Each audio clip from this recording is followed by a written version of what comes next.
Hello again, Bears fans, and how are we doing after a very exciting 2021 NFL draft? And guess what? The Chicago Bears are actually the talk of the town. So, why exactly are the Bears the talk of the town? Well, it started in the first round on Thursday last week when they traded with the New York Giants to move up from 20 all the way up to number 11 and select quarterback Justin Fields out of Ohio State. Arguably the second best quarterback prospect in this draft behind Trevor Lawrence. We'll get into a little bit more of that later on. They came back on day 2 of the draft and only had one selection because of a trade up, but they got a guy that many across the NFL, when it came to mock drafting and analysis, thought that this guy might end up with the Bears at pick 20. The Bears were able to get him at pick 39, and he is Taven Jenkins, offensive tackle from Oklahoma State. We'll get to more on him a little bit later on as well. And just to round out day 3, the most selections by the Bears, they had a total of 5. And this is after all wheeling and dealing because they made a trade every single day of the draft. But it started in the 5th round at pick 151 with offensive tackle Larry Borom from Missouri. Then it went to round 6, pick number 217 with running back Khalil Herbert out of Virginia Tech. A few picks later on, it's still in the 6th round at 221, wide receiver Daz Newsome out of North Carolina. A few more picks just after that, and to close out the 6th round at pick 228, cornerback Thomas Graham Jr. from Oregon. And the final selection after a trade that sent them back a couple spots, they picked up a 7th rounder, which is pick 250 in the 7th round, defensive tackle Cyrus Tonga from BYU. So I guess with that, let's go ahead and get started. We'll get to the undrafted free agents in a second, but just in terms of reaction to this draft and maybe even exemplified by some of the big roster news that came out shortly after the draft, where the Bears are going to be releasing Charles Leno, their left tackle, opening another spot on their offensive line that needs replacing. The clear and obvious candidate at this point seems to be Taven Jenkins, who I mentioned just a moment ago that they picked up on day 2.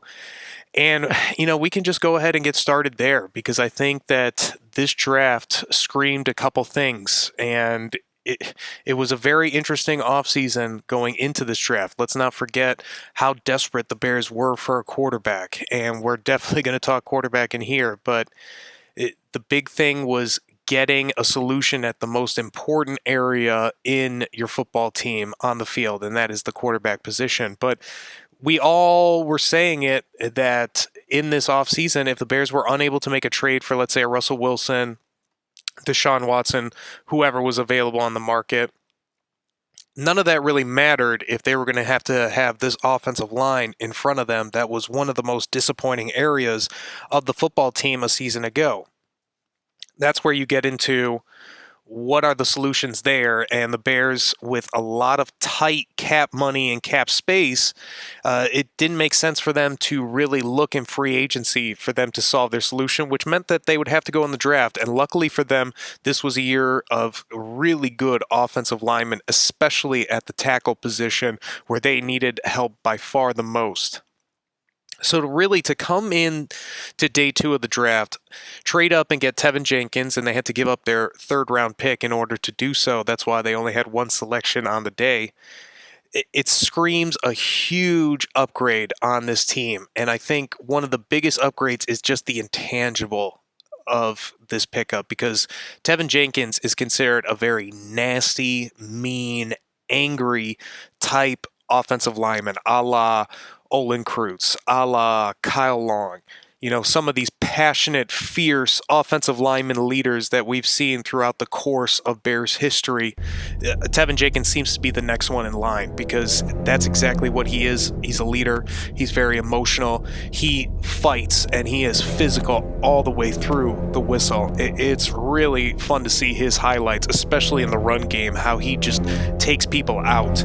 And a team like the Bears that needs help on that offensive line and needs an attitude adjustment on that offensive line, he's going to step in and he's going to be a huge benefit for them. And hopefully they can develop him because his potential is one of those top tier type tackles in the NFL. He can get to that level if he's able to develop fully his skill set. And I guess with that being said, now there's a lot of pressure on the young kid because it was already one thing when it looked like he was going to be the right tackle, and that was his main position in college. He did make a few starts at left tackle, and that's where it looks like the Bears are going to want to keep him. Again, the news being that the Bears have released veteran tackle Charles Leno, opening up a hole on the left side, the blind side of the quarterback. Taven Jenkins, once again, with his ability, with what he brings to the table, seems like the most obvious candidate to take over the spot.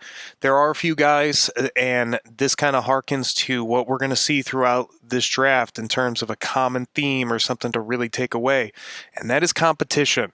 Because I think it's very clear that the Bears want to up the level of competition across the board and maybe give themselves a much better chance of finding the correct starters / important backups, role players that are going to contribute heavily on this football team.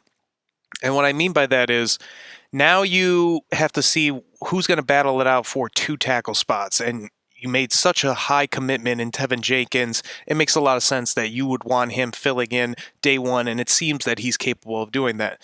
But you also have to figure out that next tackle, and there's a few guys from last year's draft like Lachavious Simmons, Arlington Hambright, the 7th rounders. Maybe they're ready to kind of step up because we know if you're a 7th round pick, it's usually going to be about a season before you can really compete for anything. So maybe they're there. You know, Jermaine Ifedi is back. He had experience at the right tackle position last year. And arguably, when the line was playing its best, he was at that right tackle spot and seemed to be playing well. Not necessarily all the time. It wasn't a Pro Bowl level or a revelation or anything like that, but solid enough. And I think that he had bought himself at least more of an opportunity to try out for that starter spot. There's also a ton of other guys when you look at Alex Bars and some of the undrafted free agents that they brought in. There is going to be a heavy competition for those tackle spots. You wonder then with the guard position and the interior as well. There's what looks to be a penciled-in starting interior of James Daniels on the left side, a Sam Mustipher at center, and a Cody Whitehair at right guard. But does any of that switch around? Is Sam Mustipher really that center that's going to be the starter this year? Because we know that James Daniels was a center in college. He didn't get much of an opportunity at center, and clearly he was ascending this past season to being one of the best offensive linemen on the team. Maybe he deserves more of a chance, and he was such a young draft pick, much younger than the average draft pick, that maybe it makes sense that he was struggling a little bit at that spot, being an anchor, and now being a little bit older in that kind of young 20s or mid-20s area versus your really, really young 20s, maybe he's ready to kind of take on that ability as the anchor. You know, Cody Whitehair has a ton of experience there. Do you put him there and maybe have one of the other names that I mentioned before for the tackle position fighting for the guard position? You also brought in a couple veterans that are somewhat interesting that the Bears could maybe look at as potential competition, if you will, for that guard position or even the tackle position that we mentioned before. And one of those guys is Elijah Wilkinson that the Bears got from Denver. He's an interesting prospect, and coming off a first contract, maybe there's something that they can develop out of them. And then, of course, I got to mention Larry Borum, the 5th round draft pick, and it's a big deal because the Bears even mentioned this and they pride themselves on this, and that is picking really good players in that 5th round that have come in and made impacts almost immediately. So is Larry Borum, who looks more of like a developmental prospect, could he potentially be a guy that fills in at either tackle spot or guard spot? And that speaks to what the Bears have at least developed here through the draft with all the offensive linemen that they picked up. There's a lot of versatility now throughout that offensive line room. You've got a lot of options at tackle. You got a lot of options at guard. You got a lot of options at center. That screams to me we are having an open competition, and the best 5 at their respective spots are going to be the guys we roll with. So it's really, and then you look at the money-wise, the commitment is to Cody Whitehair at this point, and we think that James Daniels is getting an extension because he seems to be one of the best offensive linemen. You put a 2nd-round investment in him. He's really ascending. It would make a lot of sense for them to try to sign him to something long-term when they get the opportunity. But Besides those two guys, there's not a strong commitment to anyone other than Taven Jenkins and I guess Larry Borum, because those are draft picks. Even some of these undrafted guys or the 7th-round guys from a year ago, not a lot of commitment there. So no one's really promised anything other than maybe 3 guys, and it's going to be very interesting to see how that competition goes. It's clear that the Bears have a ton of faith in the offensive line coach, Juan Castillo, and that he's going to put together the best offensive line group. Clearly, open competition, let Juan develop, let Juan kind of evaluate, and the Bears are going to try to roll with the best 5 that they can, and competition has tended to be a positive thing for them overall when we've looked at what they've tried to do in the kicking competition and what we're going to talk about in a little bit. But when the Bears have tried to address something with competition, it's been at least solid in their results that they've gotten, or they've at least figured out a solution to it, and that makes it exciting for this next position group, and it brings in our first-round draft pick, Justin Fields. There is a good competition at the quarterback position now. Before this draft, you really had to be skeptical of what the Bears could do realistically from that position, with Andy Dalton not only being a question mark with his play of late, but he is also a guy that has gotten more routinely injured and hasn't been able to play as often. He's definitely deteriorated a little bit with his skills, and he hasn't shown really well the last couple seasons. That being said, you put enough pieces around him with an offensive line that we just discussed. Now we think we're going to have a potential of the Bears having 5 solid guys that they can put together at least a solid offensive line. And then it turns into the weapons that are around said quarterback, and we'll talk about that in just a little bit. It seems like the Bears are okay in terms of the weapons area, at least for a tease right now. That being said, if you have an offensive line that can really handle themselves, now you just need that quarterback to execute whatever the game plan is from the coaches and be able to make some accurate throws and get the ball downfield. When you don't have to worry about that offensive line, it's a huge benefit for that said quarterback. And then you throw in the running back position, quarterback's best friend, giving them a run game. The Bears have a sneaky good running back room. I mean, you look at David Montgomery, Tariq Cohen, Damian Williams, the free agent pickup, this kid Khalil Herbert, who's going to be a return specialist for them, which is big because they needed to replace Cordell Patterson. And if you're an offense starved of big plays and points, you cannot overlook the returner position. I like the competition that the Bears have there with some of their late round picks and guys from that were already on the roster that can compete in that area.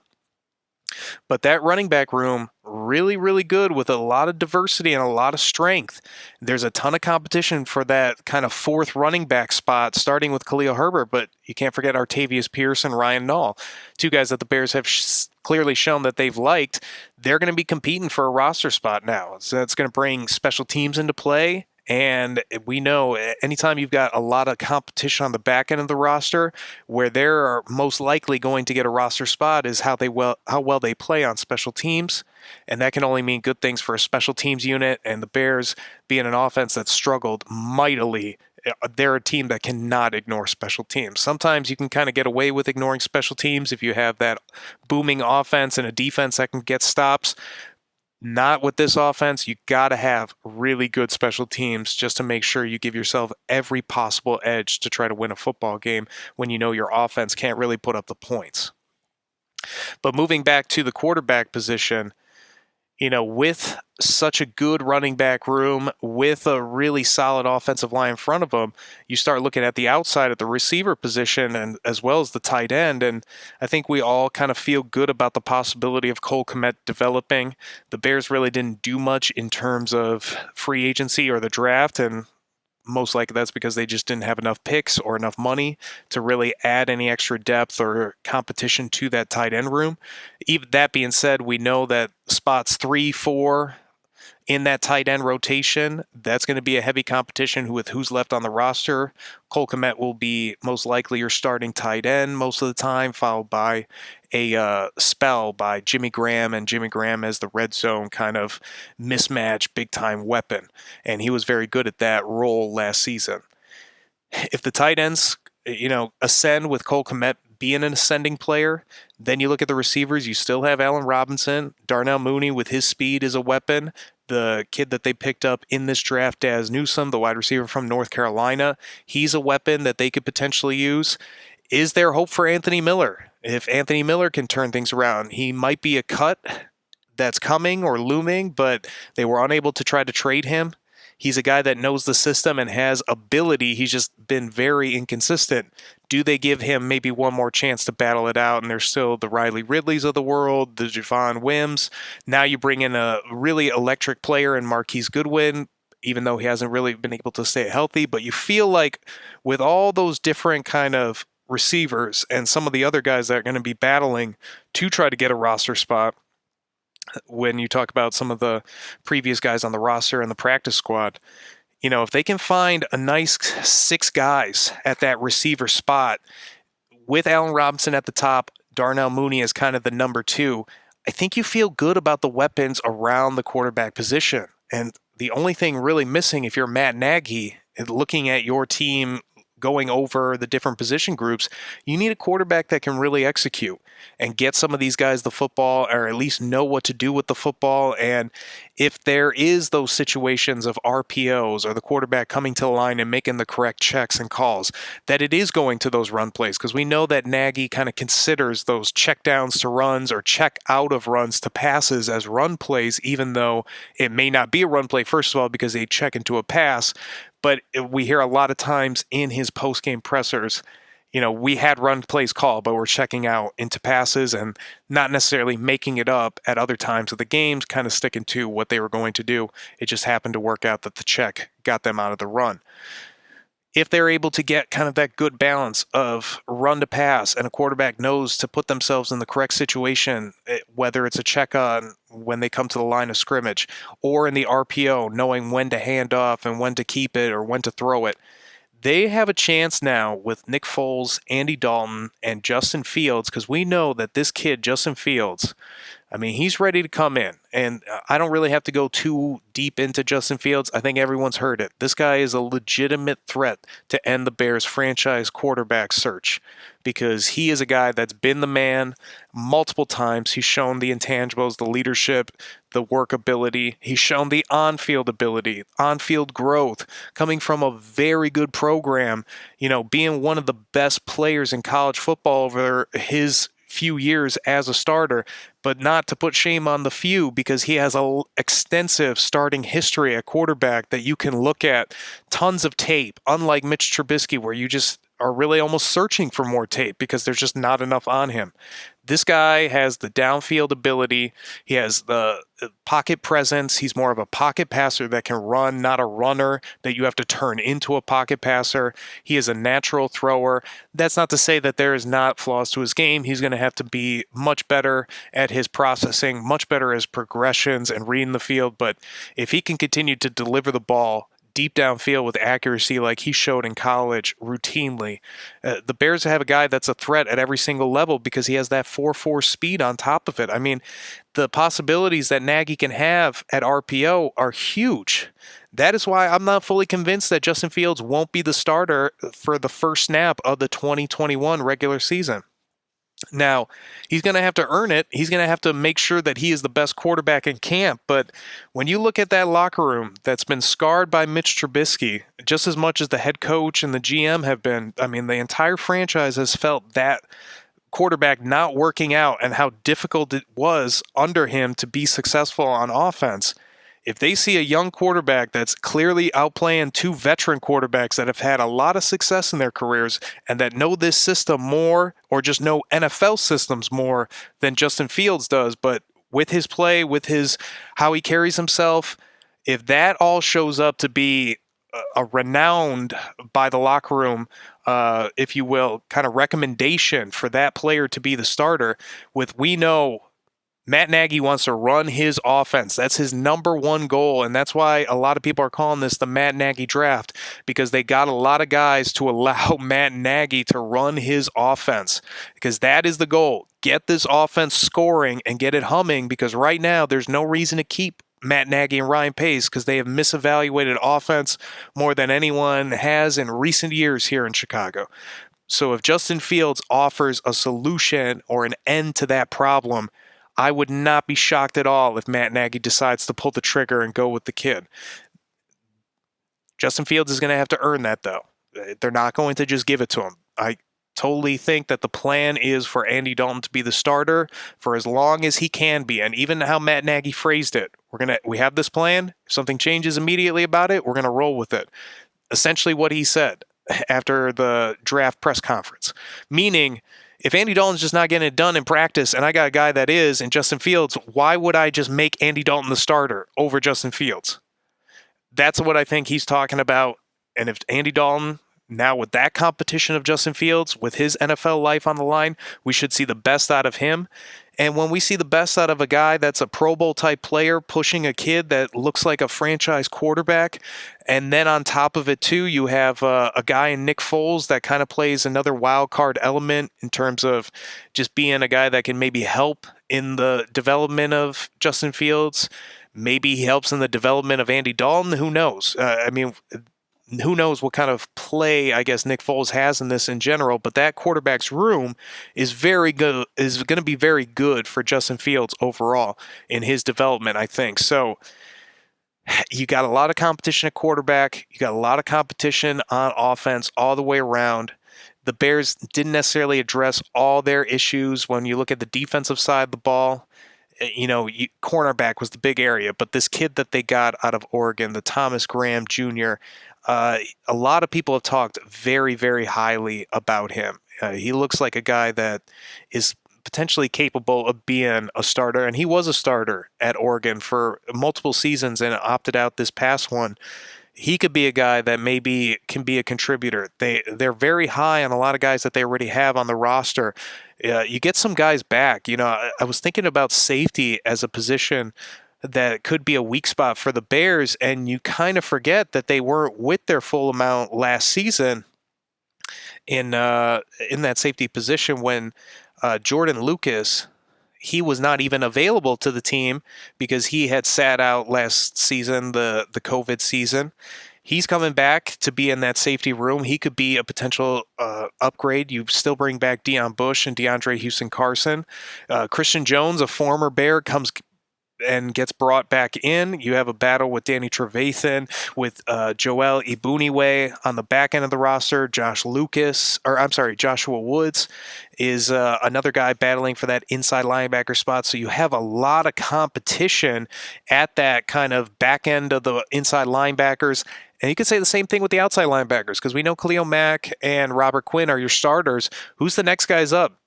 Travis Gibson, he's a guy that they picked up in the 5th round last year. You look at some of the guys they brought in. This Charles Snowden out of Virginia is an edge rusher that they've brought in.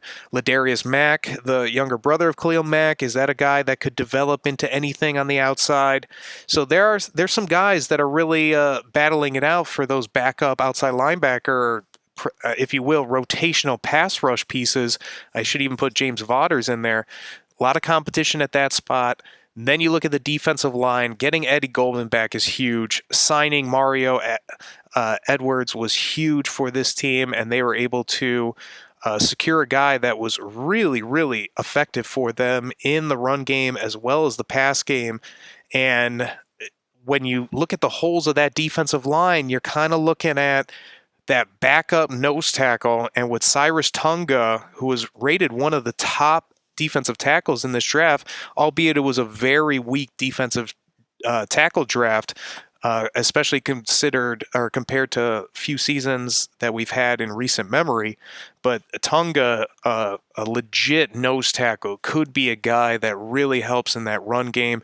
Definitely is a guy that should be able to spell Eddie Goldman. So overall, even though the Bears didn't get a ton of help from their draft on the defensive side, I think the two guys that they did draft, as well as some of the guys in undrafted free agency, could make some impacts on the back end of the roster. And that's really where the focus is at. Sure, the Bears, they might not be 100% perfect when we look at the entire roster. I definitely look at that second corner spot as an area of concern. And then who's your starter right now? Because if Jalen Johnson is your starter, though I really like his play, he's a guy that's continued to have shoulder issues in his first season of the NFL and had multiple in his collegiate career. You just wonder about his durability, because number one ability is availability. And if he is unable to play, it's really not going to do you much good not having him. And now you're down potentially two starters, if you will, with him down and losing Kyle Fuller. So a lot of, big time play needs to be replaced, or at least the Bears need to be ready for the potential that they might have to replace a guy in season if Jalen Johnson continues to have injury issues. But outside of that, you can't address every single thing that you want to within a draft. It would be great, and if the Bears had more picks, they certainly would have been able to. They targeted a couple guys in Justin Fields and Taven Jenkins that they felt that they needed to have, and I tend to agree with some of the intangibles that they have, because if they're as good as they are physically gifted on the field, what they are off the field and with their intangibles, that's going to be game-changing for this Chicago Bears franchise in general. And it's going to be exciting. I mean, when looking forward to this season and training camp coming up, again, theme of the draft for me is major competition throughout the locker room, throughout the team. It might not just be at starting spots, even though it's a lot of starting spots. When you look at cornerback, you look at offensive line, and potentially quarterback, maybe even a little bit wide receiver. I mean, there's some starting jobs up for grabs that are going to be battled out this training camp and preseason. And then you look at some of the back end rotation spots. That's going to affect special teams. That's going to affect the overall rotation of position groups. I mean, there is a lot of areas to keep an eye on with this team going into training camp and going into preseason. And we know once preseason starts, I mean, when you have a first round quarterback as hyped and as just overall the impact that potentially could have. I mean, you're talking one of the biggest names in college football and one of the top quarterback prospects of the draft. This isn't just, picking up a first-round quarterback. It's a little bit more than that. But even with a first-round quarterback, you want to see how that guy plays when he comes on the field, and you're going to see him at least in some preseason action. And it might not be the ultimate judge, but you're going to get at least a glimpse at what you could potentially be looking forward to. So that's going to be a ton of fun. And then it starts with that regular season. We'll see what happens with the final cuts. We'll see if this team maybe picks up a few guys, because remember, teams are going to be changing their rosters a little bit after the draft, cutting some veteran free agents like the Bears did with Charles Leno to make room for some cap and maybe even create a little bit of extra room just in case a nice player from another team was somehow surprisingly cut. That might be a guy that can come in and solve an issue for you, especially if you look at, let's say, cornerback. If they got a corner with some legitimate NFL experience and ability that could come in on a nice deal for the team and fill one of those starter voids, that would be huge for the Bears. So we definitely can't underrate that. But again, just seeing how this team potentially could develop is going to be just a lot of fun, starting with Justin Fields. And the Bears have found a way to turn themselves around where they are exciting. And we have to also acknowledge the fact that there is the Aaron Rodgers potential of being traded away by the Green Bay Packers. And at that point, the division is for sure up for grabs. And I would think arguably the Bears would be the favorite at that point if Aaron Rodgers is traded away to another division. So things could change very quickly in the NFL, as we know. Definitely with the Bears, things are pointed up for at least the time being. Might not mean a lot for 2021, because you look at the draft, they were only able to really pick up one for sure starter type for this season in Taven Jenkins. Maybe Justin Fields is your starter day one. Maybe one of the draft picks or undrafted free agents comes in, steps up, and becomes a wonder. We'll see about that, but at least right now, it looks like Taven Jenkins is the only guy that's really expected to start day one of the regular season.